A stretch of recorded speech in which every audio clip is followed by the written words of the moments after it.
I'm Rosh from Energy Matters. Welcome to our podcast, Road to Zero, where we dive headfirst into all things renewable. Join us as we chat with industry experts, tech specialists, and some of your favorite TV and radio personalities, asking the renewable energy questions that you want answers to. Our goal, a zero carbon future. Today's episode, I am so happy to be joined by Mark Baohm. I'm the General Manager of Customer and Technology Delivery at Momentum Energy. That is one hell of a title, Mark. How are you? Yeah, good. Thank you, mate. Great to meet you, and thanks for having me. Oh, you're very, very welcome. Thank you for taking the time to jump on. Mark, I've heard so many amazing things about you, so don't get embarrassed. I mean, your team speaks very highly of you, and there's a little story I want you to tell me in a little while later on into the podcast, which is just so moving and so inspirational. But before we get to that, for anyone that doesn't know Mark, can you tell us a little bit more about yourself, your career to date, and what led you to Momentum Energy? Yeah, sure, can do.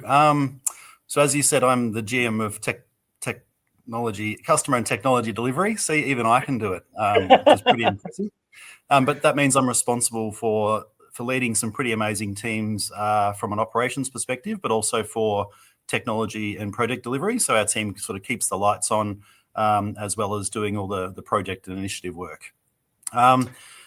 It's been a bit of a journey to get here. So I think, going way back, did a fairly common thing at the time, but joined Accenture as a grad out of uni and quickly found myself in programming and in testing. And that actually led me to a few years overseas, working in Germany, working on some banking software, and then various roles in Germany, Australia, and New Zealand, but pretty much all in banking and pretty much all on the technology side. And for all those years I was traveling for work, I was very lucky to have a supportive wife and family, young family, but I was also keen to get back into Melbourne if I could. And just a sort of a chance meeting with an old friend, through that meeting, I learned about an opportunity at Momentum.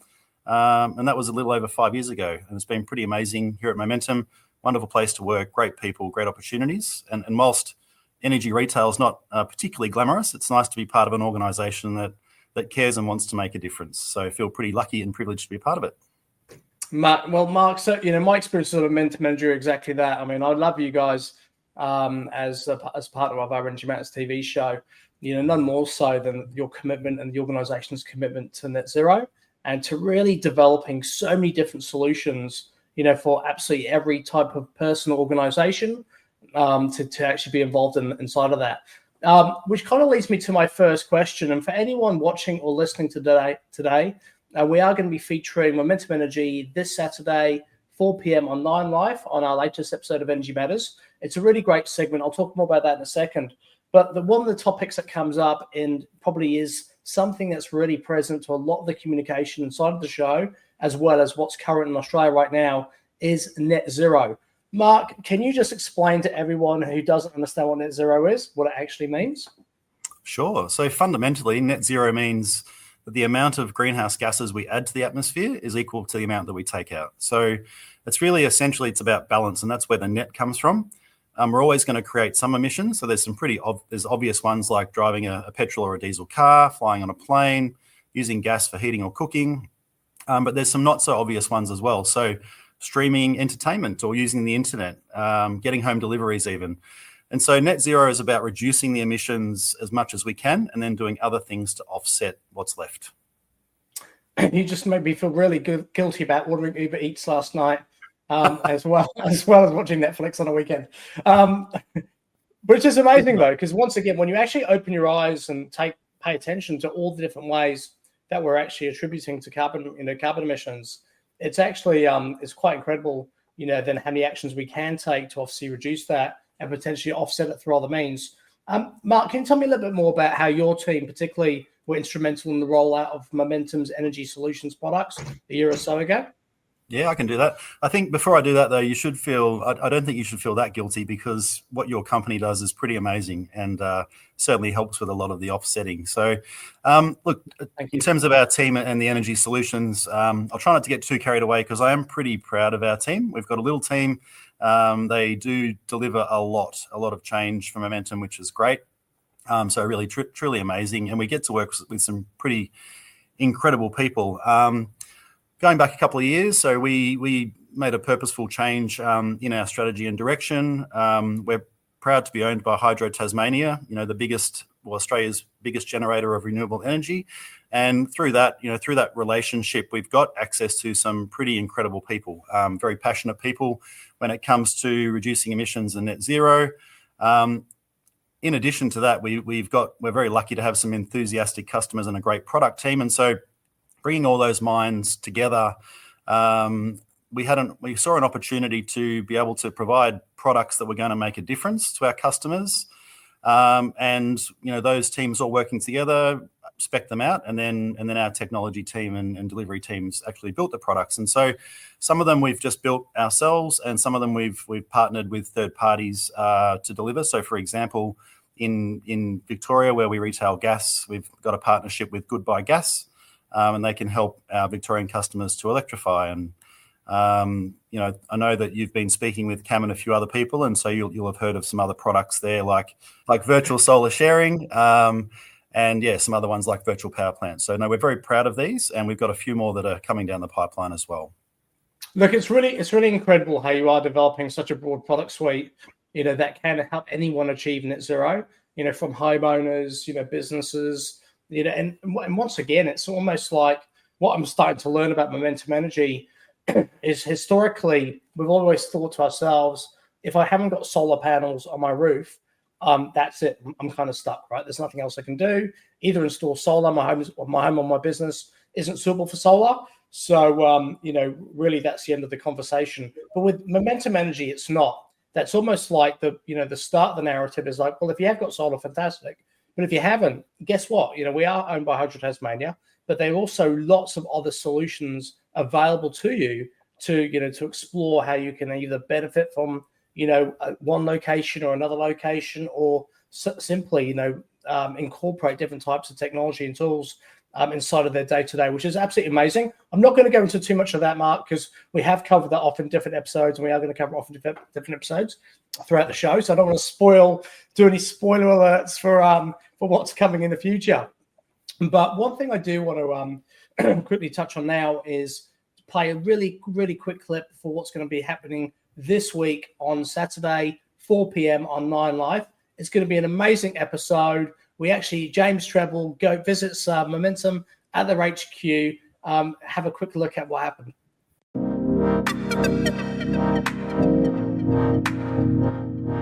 You hear a lot in the media from governments and big businesses talking about net zero. It can probably sound overwhelming perhaps, but actually if you break it down, there are some really simple steps that you can take. Again, here at Momentum, we're trying really hard to provide the solutions and products for our customers to help them to do that. As an example, we have this wonderful partnership with Goodbye Gas. We're really proud to work with them. I actually had them in my house recently, about a year ago, to come in and help me on my first steps towards, helping my household become net zero. We're not there yet, but that's the beauty of a partnership like Goodbye Gas. You can work with them to understand what is the first step and what is your plan to continually reduce those emissions.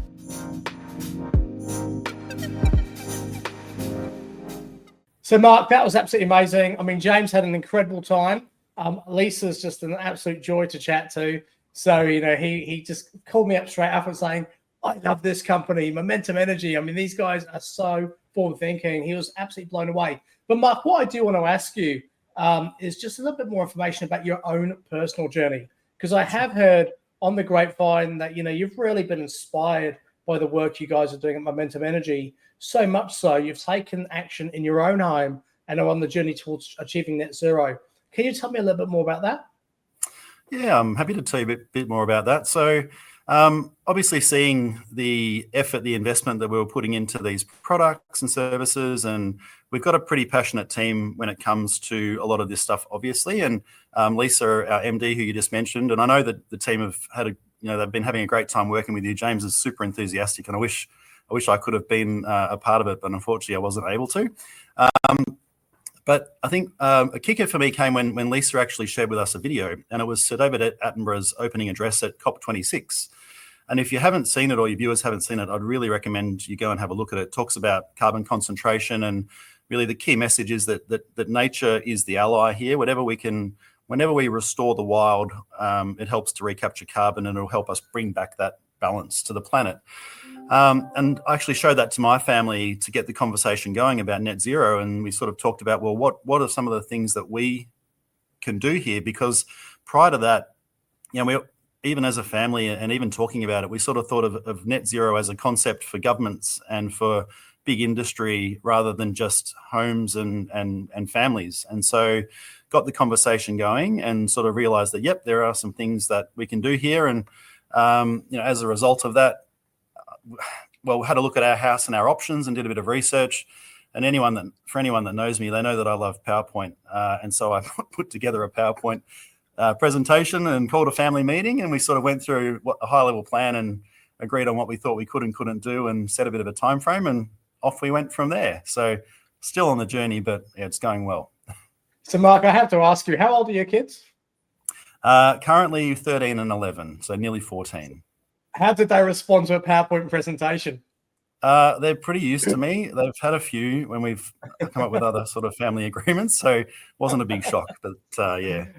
I love it. I'm actually going to incorporate that one at home as well. I think my wife will kill me straight away. My daughter will just be like, okay, I'm out. I mean, look, I completely share your, your narrative inside of that. And look, for me, it's achieving, net zero at home is something, everybody needs to look at. And the simple reason being, a lot of people assume that you have to have solar power to be able to make a profound difference to carbon reduction. You don't. I mean, it's all the small things that you could do at home. If every single person listening or watching this today just took one action, and then you magnify that by every single person in Australia, the impact is going to be huge. And it really is a culmination of the little things that make the biggest difference to us achieving our goals and obviously helping Australia and the planet overall. Mark, can you tell us a few things about what you guys have actually done and what's inside of your plan? Yeah, sure. So the plan, and I do honestly, sometimes I feel like a bit of a hypocrite talking about some of these things because we still have a petrol car and, we've still got gas, hot water. But you're right, there's a lot of little things that we can do. And so the plan is sort of spread over multiple years in 3 different phases. So phase 1, what you would call the low hanging fruit type items. So switching to LED lights, we installed smart energy monitor. We were able to identify the major consumers, went to Bunnings and bought a couple of rolls of gap sealer and sealed a lot of gaps. And it's amazing how much of a difference that can make on its own. And then, opportunistically, I think we had a failing heater. And so rather than replace with central gas heating, we started to put in some reverse cycle units as well.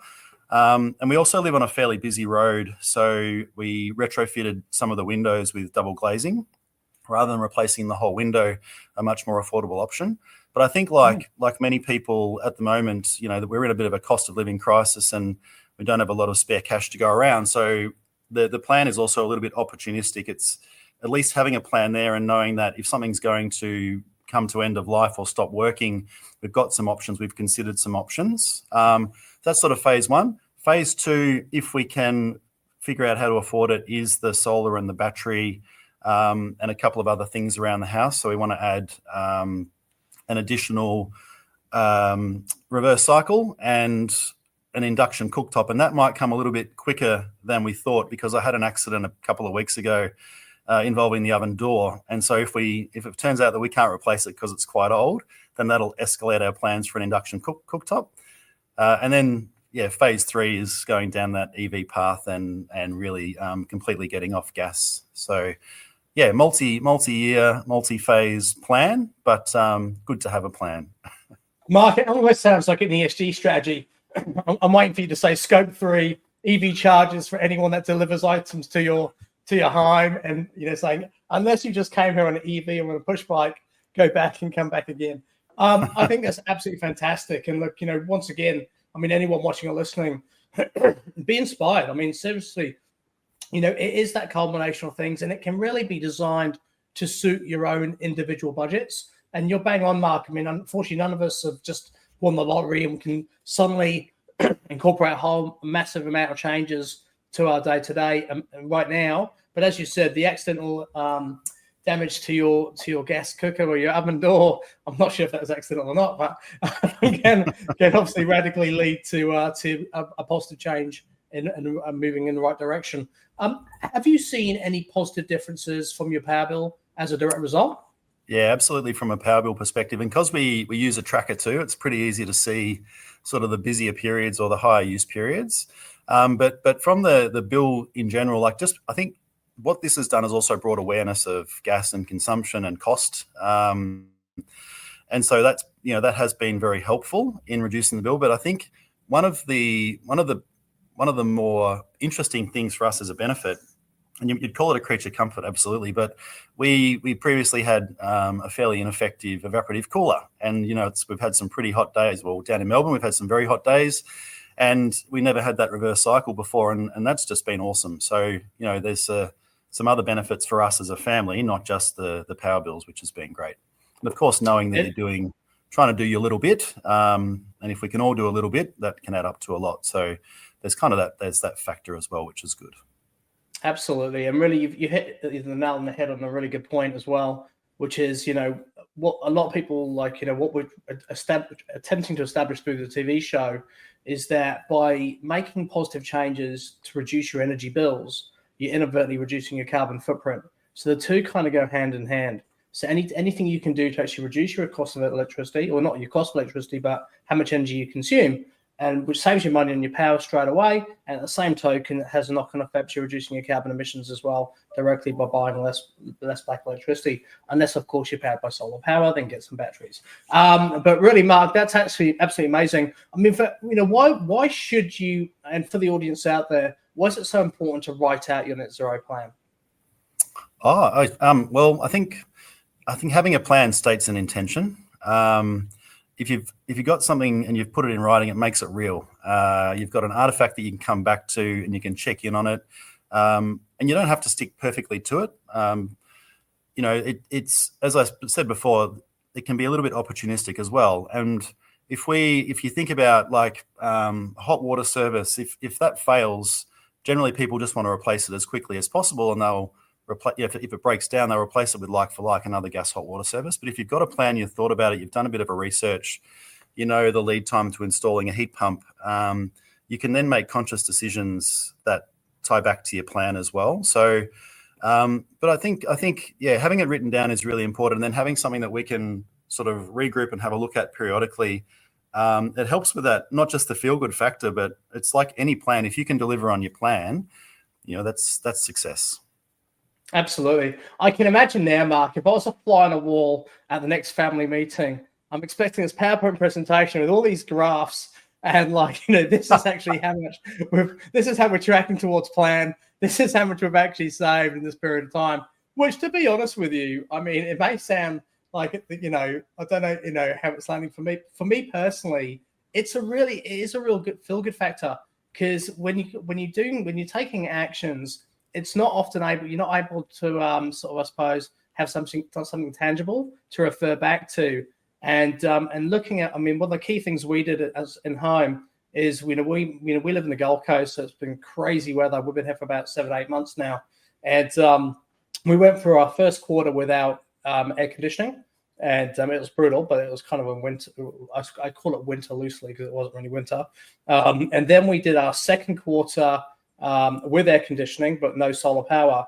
And the jump in price was ridiculous. It was so hot as well. So we constantly had the AC on. There was no air conditioning in our home before the first, we installed it after 3 months. And then we've now come into our third quarter. So now we've installed solar power. So for me, it's just really an opportunity to look at our consumption, our cost of the increase in our consumption based on air conditioning, and then looking at how that then plays out with the installation of solar power and batteries, and the difference that makes. So look, I think those, having a plan and putting the, the sort of the goals that you want to achieve, and actually then going back and reviewing those results and actually sharing that is super positive. And once again, it is that feel-good factor. It is that pat on the back, but it's also inspiration to do more, because it's like anything, when you put your head to something, a goal, and you think, right, let's go for it. And as you said, you have to navigate. It's not always the case that you're going to float directly. Sometimes things happen. You have to chop and change. and modify. But at the same token, it just keeps you on point. And when you are achieving those goals, it's inspirational and it makes you want to do more. And every little bit, as you said, makes a massive difference. So, Mark, if we just call this next part of the segment Mark's top tips for creating a net zero plan, what would be your key things that you'd give anyone watching, listening today to take away and to start creating their own net zero plan? Yeah, I think just keep in mind that it doesn't need to be really technical. You don't need to perfectly understand what your emissions are. So keep it simple. Take a look at the appliances that you've got at home. Work out what you think can be done. Do a little bit of research. If you type in net zero plan into Google, you're going to get hundreds of hits, and it really will take you from there. You understand what some of the options are, and even just doing that bit of a research, you'll find things that you hadn't even thought of that can make a difference. So I definitely do that, and just try and be realistic about the timeframes. So don't try and do it all tomorrow. Just look at the budget, chip away at over time, and be happy that that you can actually do that. But you'll find, I think just have a look, get started, have a look. If you're really stuck, or you get to some of the bigger ticket items, there's some really good resources, even on your own website, The Energy Matters, at Momentum as well, and with some of our partners. So there's so many good resources out there. But I'd just start with just doing a bit of a research, write it down, keep it as simple as you possibly can, and you can go from there. Absolutely fantastic, Mark. Mate, thank you so much for joining us today. You've been an absolute revelation, and I think you've inspired a lot of people. I've certainly taken a few things from this as well. So after we finish, I'm going to quickly write some notes before I forget. But thank you for joining us. I really appreciate it. Thank you for having me, and great to meet you. Likewise. Thanks, man. Okay, guys, so you heard it here first. Mark's top tips for net zero. And look, to be honest with you, everything Mark's just sort of communicated in the last 20 or so minutes is absolutely bang on. There's so many ways you can reduce your carbon footprint and save money at home by just making little making small changes to the way you do day to day, as well as things for the future in terms of replacing appliances. Remember to tune in this Saturday, 4 p.m. on 9 Live. It's going to be an amazing episode of Energy Matters, and I look forward to seeing you next time. All the best. Thank you.